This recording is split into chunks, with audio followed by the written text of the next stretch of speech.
Dear viewers, good evening to all of you. Today I would like to deal with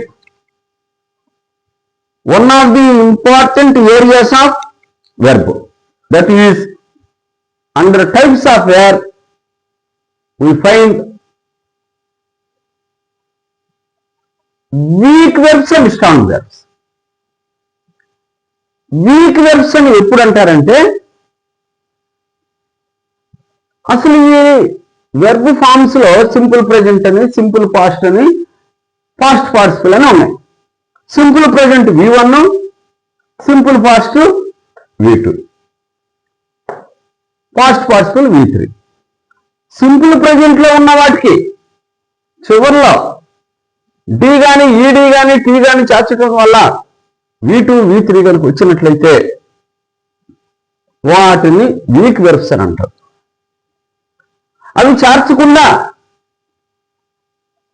ఆ V1 లో ఉన్నటువంటి spelling అంటే AIOU వెవెల్స్ ఆ spelling ను మార్చడం ద్వారా V2, V3 కనుక చేసినట్లయితే, అంటే వీటి హెల్ప్ లేకుండా DEDT లేకుండా చేసినట్లయితే ఆ వెర్బులని స్ట్రాంగ్ వెర్బ్స్ అని అంటారు. ఈ తేడాను గమనించండి. Win, one. చూడండి, అయ్యేమైంది, ఓ అయిపోయి. Ride, road, ride. Shine, shone, show. అట్లా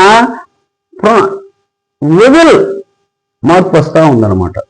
అట్లా కొన్ని వెర్బులు అది యాడ్ చేయటం, కొన్నిటికి వెబుల్ మార్చడం ద్వారా V2, V3 మార్పు వచ్చేస్తాయి. వీక్ వెర్బ్స్ అని, రెగ్యులర్ వెర్బ్స్ అని, స్ట్రాంగ్ వెర్బ్స్ అని, ఇర్రెగ్యులర్ వెర్బ్స్ అని కూడా అంటే ఇది చాలా ఇంపార్టెంట్. లిస్ట్ జాగ్రత్తగా మీరు చదువుకోండి. ఏ స్టాండర్డ్ బుక్లో చూసినా కూడా వీటిని గురించిన ప్రస్తావన ఉంటుంది. మనం బాగా జాగ్రత్తగా రెగ్యులర్గా చదువుకుంటే అయ్యే కమాండ్ వచ్చేస్తుంది. ఇప్పుడు చూడండి, take took taken, sing sang song, sing sang sung, ring rang rung, bring brought bad. అట్లా అది చెప్పేశాను నేను.